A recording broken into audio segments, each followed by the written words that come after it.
बर' हारिनि गेजेराव गिबि खेब अरुणाचल प्रदेशनि रायजो जानाय बर' रायजो राजाजों नुजाथिनाय बर'नि दैदेनगिरि होनबा प्रमद बर'। बे बाथ्राखौ फोरमायस' हायै गोजोननाय आरो रंजानायजों फोरमायदों अरुणाचलनि बर' रायजो राजाफ्रा।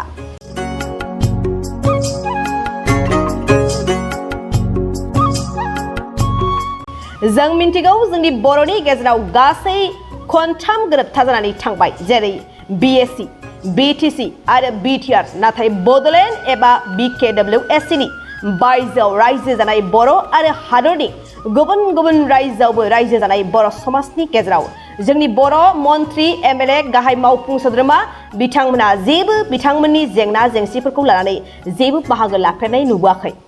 नाथाय प्रमद बर'नि दैदेननाय BTR सरकारा बैसागुफोरखौ आरो गुबुन गुबुन माखासे हाबाफारिफोरखौ दिल्ली, कलकाता, बांलादेश आरो दिनै अरुणाचल प्रदेशआव लानायखौ नुनो मोननाय जादों। जेरैबायदि बड'फानि सिमाङा बुहुमनि बर'फोरखौ खौसे खालामनायमोन आरो बिथां बड'फानि सिमांखौ मावफुंनो प्रमद बर' बिथाङा खामानि मावनायखौ नुनो मोननाय जादों।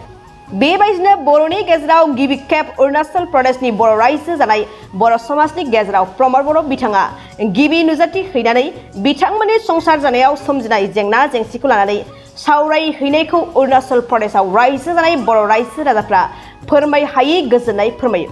बेबायदि बर'नि सासे मिनिस्टारफोरा नुजाफैफेरामोन, नाथाय प्रमद बर'आनो अरुणाचल प्रदेशनि बर'फोरजों नुजाथिनाया गिबि खेब होननानै अरुणाचलनि थागिबि बिथांमोना रंजानायजों गोजोननाय फोरमायो।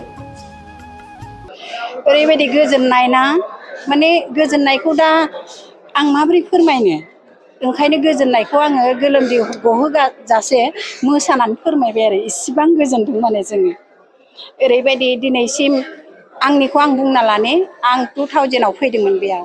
2000 बा आङो 23 इयार्स जाबाय बेहाय। दिनैसिम रावबो सासे मिनिस्टारानो जा, रावबो MLA सासे जोंखौ नागिरबोआखै।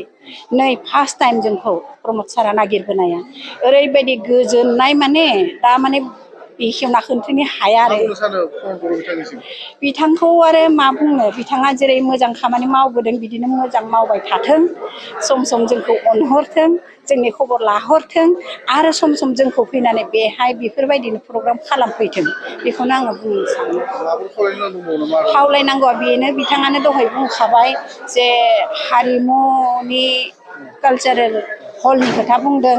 बे जिनिसनि थाखाय जोङो गोदो गोदायनिफ्रायनो नाजागासिनो आरो बेहाय इटानगराव जेसेबां मावनानै जाग्राफोरा दानिल' नङा, दा जे बे लामायाव थाबायदों गासिबो लामा दानग्रायानो जोंनि बर' फिसाफोरासो।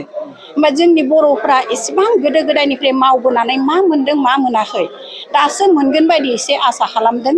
बिथाङा निश्चय खालामगोन, जोंनि खावलायनायखौ बिथाङा निश्चय माने मावना होगोन होननानै आसा खालामदों आरो। गोजोनथाव खौरां। बाजाज बाइक सालायनो मोजां मोनग्राफोरनि थाखाय गोजोनथाव खौरां।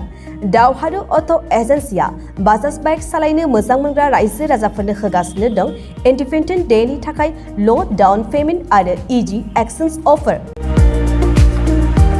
1 आगस्तनिफ्राय 15 आगस्तसिम होगासिनो दं क'क्राझार दावहारु अट' एजेन्सिया आरो क'क्राझार जिल्लानि सिङाव थानाय काराइगाव, दतमा आरो बडगावआवबो 3 आगस्तआव फेस्टिभ आउटलेट गोदानै बेखेवनो थांगासिनो दावहारु अट' एजेन्सि। बे गोदानै बेखेवनाय ब्रान्च श'रुमआवबो ल' डाउन पेमेन्ट आरो इजि एक्सचेन्ज अफार लानो हागोन।